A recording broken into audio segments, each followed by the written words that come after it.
Shalom, Bapak Ibu Saudara-saudari yang dikasihi dan diberkati oleh Tuhan kita Yesus Kristus. Kembali kita bersama akan merenungkan akan kebenaran firman Tuhan pada saat ini. Biarlah perlindungan dan pertolongan Tuhan tinggal serta dalam kehidupan kita, dan biarlah setiap kesempatan yang ada senantiasa memberikan waktu bagi kita untuk tetap datang kepada Tuhan dalam pengampunan. Nas firman Tuhan untuk kita saat ini diambil dari Amos pasal yang pertama, ayat yang pertama hingga pasal yang kedua ayat yang ketiga. Sebelum kita bersama merenungkan kebenaran firman Tuhan saat ini, saya mengajak Bapak Ibu Saudara kita bersatu di dalam doa. Tuhan Yesus, pada saat ini kami datang di hadapan-Mu dengan hati yang selalu rindu akan kebenaran firman-Mu. Kami bersyukur untuk setiap waktu dan kesempatan yang Kau berikan, dimanapun kami boleh mendengar akan firman-Mu, biarlah hidup kami senantiasa diperbaharui dengan sesuatu yang baik.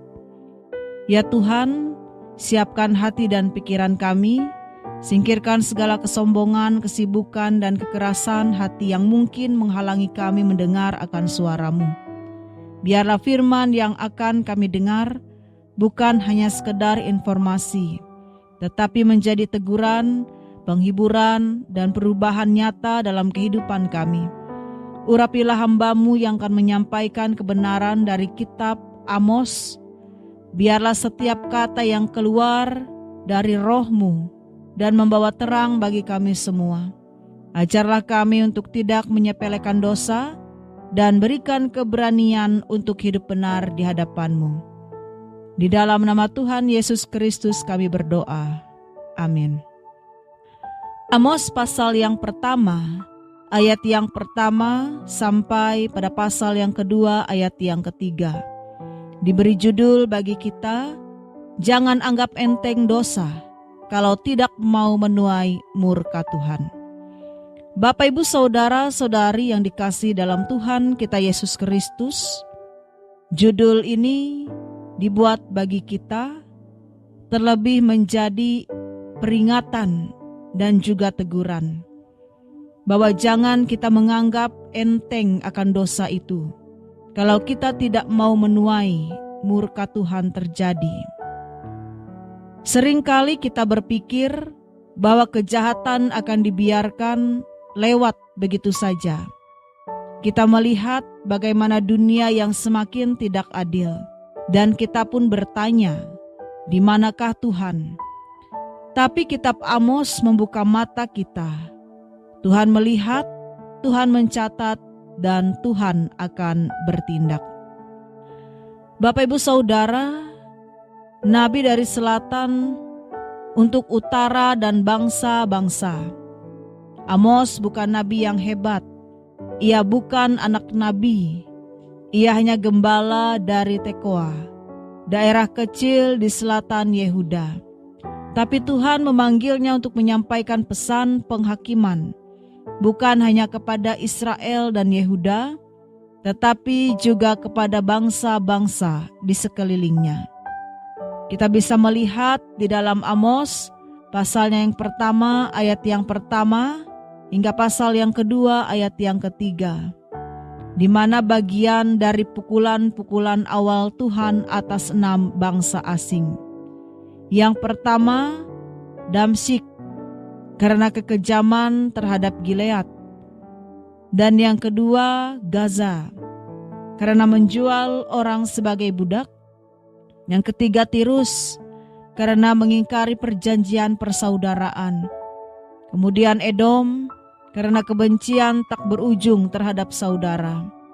Lalu Amon karena kebiadaban terhadap perempuan hamil, dan Moab karena memperlakukan mayat dengan tidak hormat. Tuhan menyebut dosa-dosa mereka dan berkata, "Aku tidak akan menarik kembali hukumanku." Sebuah peluang yang serius, dan Tuhan tidak main-main dengan dosa. 3 kebenaran penting dari Amos pasal yang pertama, ayat yang pertama hingga pasal yang kedua ayat yang ketiga ini Yang pertama, dosa bangsa-bangsa tidak luput dari mata Tuhan. Tuhan menyebut secara spesifik apa yang dilakukan oleh tiap bangsa, baik kekerasan, pengkhianatan, kebencian, ketamakan, dan kekejaman.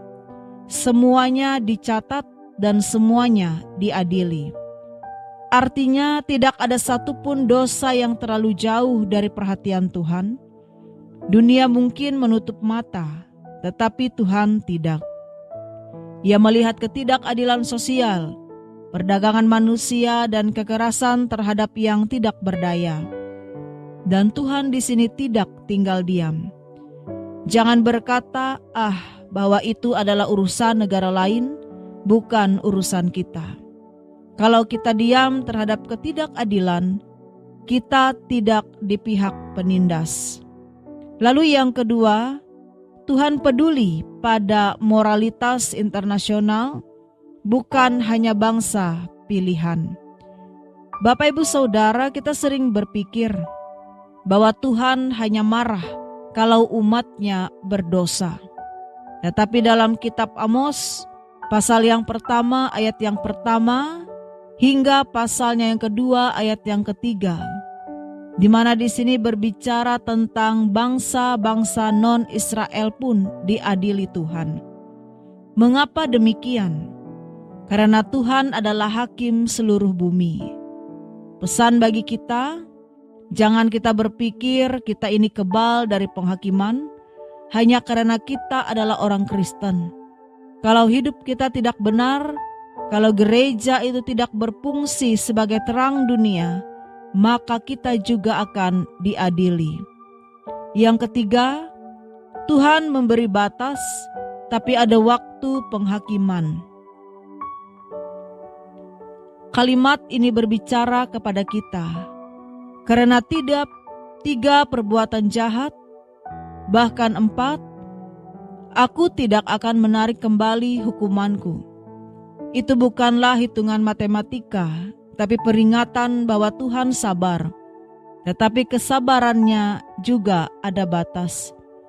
Tuhan memberi waktu untuk bertobat, tapi jika kesempatan itu diabaikan, maka penghakiman pun akan datang.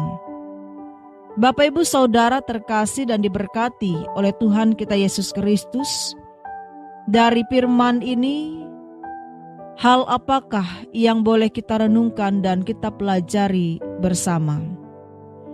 Yang pertama, nas ini berbicara kepada kita, jangan sepelekan dosa pribadi.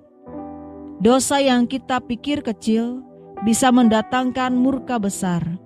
Jangan berkata bahwa berbohong sedikit atau cuma marah sesaat. Ingatlah bahwa Tuhan tidak menutup mata, bahwa segala sesuatu yang terlihat kepada kita, baik itu kebohongan maupun amarah, segala sesuatu tidak ada yang tersembunyi bagi Tuhan. Yang kedua, jangan toleransi terhadap ketidakadilan sosial. Seperti Amos, kita dipanggil untuk bersuara. Diam berarti setuju. Jangan jadi Kristen yang nyaman dengan ketidakbenaran. Yang ketiga, jangan menunda untuk bertobat. Kalau hidupmu belum benar, maka hari ini adalah hari untuk kita berbalik kepada Tuhan. Kita tidak tahu kapan penghukuman itu akan ditarik kembali. Tetapi yang perlu kita tahu, bahwa Tuhan mengasihi dan memberi kesempatan. Maka dari itu gunakanlah kesempatan yang ada. Jangan kita menganggap enteng dengan dosa kalau kita tidak mau menuai murka Tuhan. Amos mengingatkan kita, Tuhan itu panjang sabar, tapi bukan berarti ia kompromi dengan dosa. Mari kita tanggapi panggilan ini dengan hati yang bertobat dan hidup yang benar di hadapannya. Biarlah apa yang boleh kita renungkan melewati kebenaran firman ini membawa kita untuk hidup lebih baik dan hidup berjalan pada arah yang benar. Mari Bapak Ibu Saudara, kembali kita bersatu di dalam doa. Tuhan Yesus, kami bersyukur atas firman-Mu hari ini. Melewati Nabi Amos, Engkau menunjukkan bahwa Engkau adalah hakim yang adil dan Engkau melihat setiap ketidakadilan, setiap kekejaman, setiap dosa, dan Engkau tidak akan membiarkannya tak dihukum. Ampunilah kami ya Tuhan jikalau selama ini kami menyepelekan dosa, baik dalam hidup kami secara pribadi maupun di dalam kehidupan bermasyarakat. Ampunilah kami kalau kami menjadi orang yang percaya, yang hanya diam saja terhadap ketidakadilan. Bentuklah kami menjadi umat yang takut akan Engkau, di mana hidup kami harus berjalan kepada kebenaran, agar kami berani bersuara bagi yang tertindas dan siap menjadi terang dan garam dunia ini. Pakailah hidup kami untuk menyatakan kasih dan kebenaran-Mu. Di dalam nama Tuhan Yesus Kristus kami berdoa. Amin.